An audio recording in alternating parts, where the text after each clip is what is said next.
शांतीचा संदेश देणारे तथागत भगवान बुद्ध या जगाला युद्ध नाही तर बुद्ध पाहिजे अशी शिकवण देणारे चक्रवर्ती सम्राट अशोक या देशाची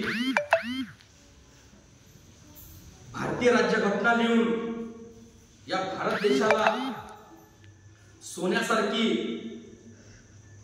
घटना देऊन देशातल्या प्रत्येक नागरिकांना अधिकार हक्क देणारे बोधिसत्व डॉक्टर बाबासाहेब आंबेडकर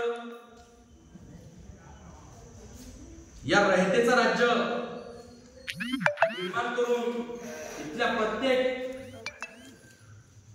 शेतकऱ्यांना गोरगरिबांना न्याय देऊन मावळ्यांची फौज तयार करून रयतेचं राज्य निर्माण करणारे छत्रपती शिवाजी महाराज स्त्री जातीला शिक्षणाचा हक्क आणि अधिकार देणारे महात्मा ज्योतिबा फुले दिवसा स्वच्छता आणि रात्री लोकांच्या मनातून घाण स्वच्छ करणारे संत गाडगे बाबा डॉक्टर बाबासाहेब आंबेडकरांच्या झुंजुरी लेखणीला आपला फकीरा कादंबरी अर्पण करणारे साहित्य सम्राट लोकशाहीर अण्णाभाऊ साठे या सर्व महापुरुषांना त्रिवार अभिवादन करतो। तथागत भगवान बुद्धाचा बुद्ध धम्म 2500 वर्षाचा आजही टिकून ठेवणारे सर्व भिक्षू संघ यांना सुद्धा त्रिवार अभिवादन करतो। आणि आज राजमाता अहिल्यादेवी होळकर यांची पुण्यतिथी आहे, त्यांच्या पुण्यतिथीनिमित्त अभिवादन करतो।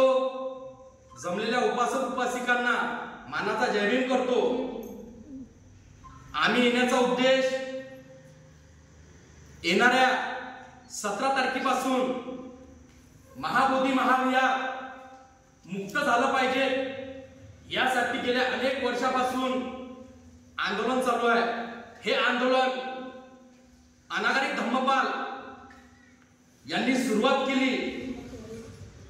हे लढाई 18व्या शतकापासून आता सुद्धा चालू आहे। आता गल्ली ते दिल्ली पर्यंत महाबोधी महाविहारासाठी आंदोलन चालू आहे। न्यायालयापर्यंत ही लढाई चालू आहे। पण तरी सुद्धा महाबोधी महाविहार बौद्ध भिक्षूंच्या ताब्यात नाही। यासाठी देशातील भिक्षू संघांनी महाराष्ट्राच्या बौद्ध धर्माच्या ज्या ठिकाणी वृक्ष निर्माण झालं त्या दीक्षाभूमीपासून महाबोधी महाविहार मुक्त झालं पाहिजे यासाठी धम्मध्वज यात्रा काढली। हे धम्मध्वज यात्रा 17 ऑगस्ट 2025 पासून सुरुवात होणार आहे। आणि हे धम्मध्वज यात्रा आपल्या अकोल्यात 20 तारखेला येणार आहे। भंते विनयचार्य आणि भंते ज्ञानज्योती महास्तवीर यांच्या प्रमुख मार्गदर्शनात हे पंचशील धम्मध्वज यात्रा निघत आहे। तरी या पंचशील धम्मध्वज यात्रेत आपण तन्मन धनाने सहभाग व्हा।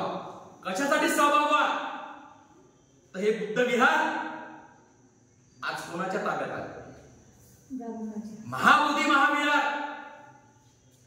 आजही आपल्या ताब्यात नाही। बुद्ध विहार भगवान बुद्धाचं आणि ताबा मात्र शेंडीवाल्यांचा। हे कुठपर्यंत चालणार? अरे मुसलमानाची मस्जिद मुसलमानांजवळ आहे, ख्रिश्चनांचं चर्च ख्रिश्चनांच्या पाशी आहे, हिंदूंचं मंदिर हिंदू समाजाजवळ आहे। मग आमचं बुद्ध विहार आमच्याजवळ का नाही रे बाबा?